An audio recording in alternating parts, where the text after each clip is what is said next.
haineuses, antisémites qui lui sont attribuées. Alors évidemment, cette affaire pose moult questions sans réponse. Comment expliquer que les services de l'État aient pu héberger sur le territoire français cette jeune Gazaoui de 25 ans, proche du milieu du Hamas, de surcroît, dont il suffisait de se rendre sur les réseaux sociaux pour voir donc ses publications. Comment a-t-elle pu bénéficier d'une bourse aux frais du contribuable, entrée à Sciences Po, alors que l'on sait que le concours est difficile pour les étudiants français, hébergée par le directeur de l'établissement au nom de la sacro-sainte ouverture et de la solidarité pour l'école.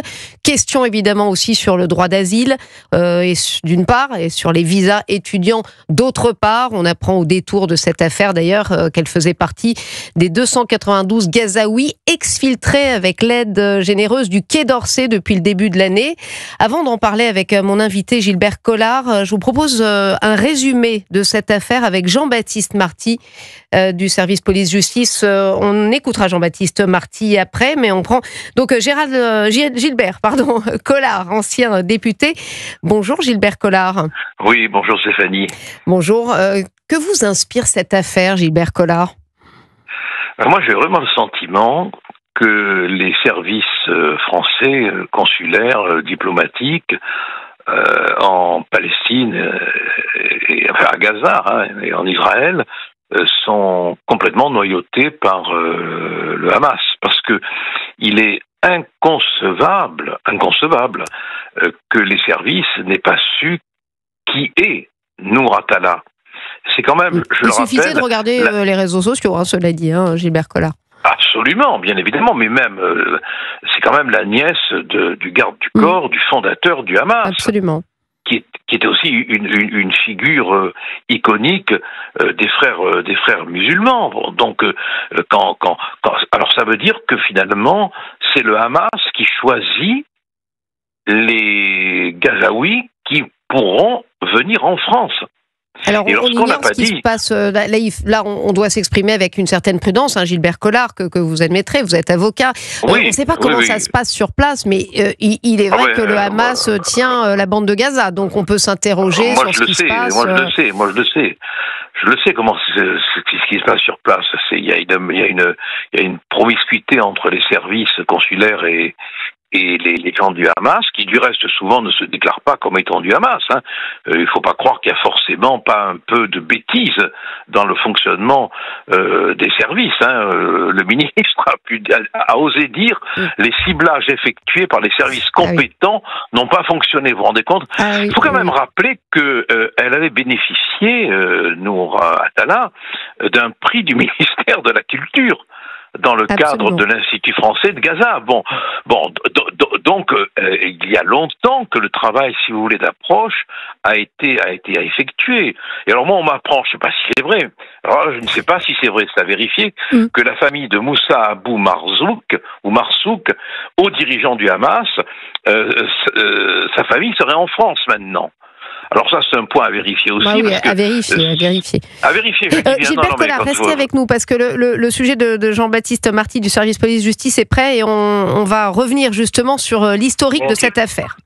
Eh bien, cela fait suite à une décision prise début juillet, le 7 exactement, par le Quai d'Orsay. Selon les informations d'Europe 1, une bourse pour ses études lui a été accordée par le consulat de France à Jérusalem, une bourse octroyée sur décision du ministère des Affaires étrangères. C'est ce qui lui a ensuite permis d'obtenir un visa étudiant et donc de pouvoir faire partie d'une liste de 37 réfugiés gazaouis qui sont arrivés en France le 11 juillet dernier. C'est donc à Lille que la jeune femme de 25 ans pose ses valises, les autorités françaises considérant qu'elle ne représente aucune menace pour la France. Elle est même directement hébergée dans l'appartement du directeur de l'Institut d'études politiques, selon ses dires dans un reportage diffusé sur un autre média.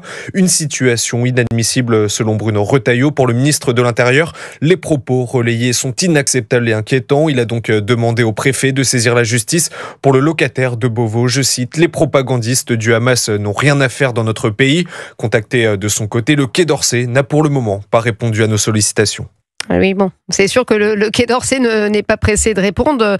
Gilbert Collard, les ministres semblent se renvoyer la balle et s'étonner, mais enfin, à partir du moment où, en effet, on accueille des réfugiés de Gaza dans des circonstances de guerre et de passion qu'on connaît, on s'expose à ce type de danger. Écoutez, quand on se reporte aux messages qui ont été postés par Noura Atala, on constate qu'elle fait l'apologie du nazisme, qu'elle encense Hitler. Oui, il y a des photos d'Hitler sur ses réseaux sociaux. Et qu'elle appelle au massacre des Juifs. Et qu'elle fait l'apologie de l'antisémitisme. Je veux dire que le ministre des Affaires étrangères, s'il ne le sait pas par ses services, j'assume le terme, c'est un abruti. Et il faudrait véritablement que tous les services en place actuellement à Jérusalem soient virés. C'est impossible de faire entrer sur le territoire français des hommes ou des femmes qui se réclament d'Adolf Hitler.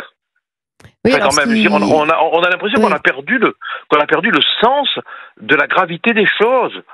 Oui, alors on précise en plus que les pays voisins arabes qui soutiennent d'ailleurs ne veulent pas de Palestiniens. La Palestine, les territoires palestiniens, eux ne refusent catégoriquement de prendre ces réfugiés gazaouis. Bien évidemment, mais parce qu'ils savent très bien comment l'éducation de ces jeunes est faite et qu'ils ont affaire à des bombes vivantes. Bon, il y a tout un endoctrinement, il y a une fabrique de la haine qui est permanente par le Hamas. Et quand on dissémine un peu partout des hommes ou des femmes ayant été formés à la guerre, à la guérilla, à la haine, on se prépare à des nuits et à des jours sanglants. Est-ce que clairement, il faut arrêter tout simplement d'accorder le droit d'asile? Alors là, en l'occurrence, c'était un visa étudiant, mais enfin, Emmanuel Macron a annoncé le droit d'asile pour les réfugiés de Gaza. Alors moi je pense que c'est d'une imprudence folle, quoi. C'est vraiment vouloir introduire de la glycérine, de la triglycérine en France, quoi, des produits explosifs, quoi. C'est d'une imprudence dans le contexte actuel grave. C'est quasiment vouloir mettre en place des affrontements. On a l'impression que. Mais c'est quoi? C'est une forme de naïveté, Gilbert Collard. J'avoue que moi j'ai du mal à comprendre cette affaire. Oui, enfin, c'est pas étonnant d'une certaine manière quand on a entendu qu'il y avait ce droit d'asile. Mais quand même un élément essentiel que vous avez évoqué, qui en dit long sur la promiscuité idéologique, c'est que le directeur de Sciences Po héberge Nour Atala chez lui, alors qu'il sait qui elle est. Je veux dire qu'il n'ignore pas. Au nom de l'ouverture et de la solidarité, Gilbert Collard, nous dit le directeur de Sciences Po, qui depuis a retiré l'inscription. Enfin, on n'attendait pas moins. Oui, mais alors il va nous jurer qu'il ne savait pas qu'elle avait fait des postes à la gloire de Hitler, qu'elle est la nièce du garde du corps du fondateur du Hamas, qu'elle a appelé à l'antisémitisme. Il ne savait pas tout ça. Mais il ne doit pas diriger Sciences Po, lui, il doit diriger une école de couture. Oui. Alors, Gilbert Collard, vous restez avec nous. Il y a des auditeurs qui nous appellent sur l'antenne d'Europe 1, au standard d'Europe 1. Nous sommes avec Lionel. Bonjour Lionel. Oui, bonjour. Vous nous appelez d'où? Je suis en Corse, à côté d'Ajaccio. Bien de la chance. Lionel, vous vouliez réagir sur cette affaire? Oui, en fait, moi je suis très inquiet sur la transparence du process qui a fait venir, a priori, de ce que j'ai compris, près de 300 personnes de ces territoires, qui a transité par le consul de France à Jérusalem. Quels ont été les critères de sélection de ces personnes? On se pose la question. Comment elles sont sorties du territoire de Gaza et qui est-ce qui les a autorisées à sortir? Je pense que c'est des personnes qui ont été autorisées par les dirigeants du Hamas ou toute l'infrastructure du Hamas. Donc en fait, cette sélection-là, elle est terrible et elle est condamnable. Après, moi, j'identifie aussi tout ce qu'on ne nous dit pas et toutes les autres zones d'ombre qui ne sont pas encore révélées par les gens qui arrivent à trouver ces informations sur les réseaux sociaux. Combien d'autres problèmes on va identifier de ce type-là et qui sont totalement non transparents de la part de la diplomatie française? Qui n'a toujours pas répondu, d'ailleurs, à part cette affaire manifestement, il y a eu un problème dans le criblage. Voilà ce que nous dit le ministre des Affaires étrangères de la France. Mais l'échantillon en soi-même, il est complètement pollué. C'est-à-dire, excusez-moi du terme, c'est-à-dire que cette personne-là, je ne la connais pas à titre personnel, mais elle a grossièrement entre 20 et 25 ans. Le Hamas a pris le pouvoir sur ces territoires gazaouis il y a quasiment 20 ans, à partir du départ des Israéliens de ce territoire en 2005. Et donc, quelque part, ces gens-là, ils ont été biberonnés à l'idéologie du Hamas, d'ailleurs financés par nos subsides européens indirectement. Et fondamentalement, c'est des gens qui sont, entre guillemets, totalement inféodé à une culture qui nous est totalement hostile. Alors, en tant que juif, effectivement, c'est totalement hostile. Oui, on a retrouvé dans les écoles à Gaza des problèmes de maths, combien faut-il tuer de juifs, etc. Enfin, voilà. Alors on est un des seuls médias à parler de ça et on se fait copieusement critiquer, mais enfin c'est quand même une réalité.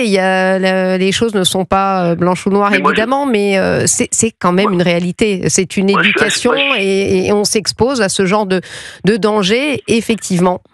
Mais moi, je suis assez cash. Je trouve que vos confrères dans les autres télé ou radios ou journaux sont condamnables parce que fondamentalement, ils collaborent à cette idéologie. Quand ils interviewent des gens de LFI ou d'autres personnes de la gauche qui utilisent de façon totalement inappropriée le terme de génocide, il y a des dizaines de milliers de morts à Gaza et c'est terrible. Et une grande et ça, il ne faut pas le nier. En effet, ça ne veut pas dire nier la souffrance des Palestiniens. Mais la notion de génocide, si je peux me permettre, elle est quand même d'une autre ampleur. Elle est quand même ce qui s'est passé pour les Arméniens à plus de, je sais pas quels sont les chiffres, mais entre 1 et 2 millions de personnes. Elles sont la Shoah à hauteur de 6 millions de personnes. Elles sont le Rwanda à hauteur de 900 000 personnes. Elles sont à hauteur de des centaines de milliers de personnes Lionel, en Afrique. vous restez avec nous si vous le voulez.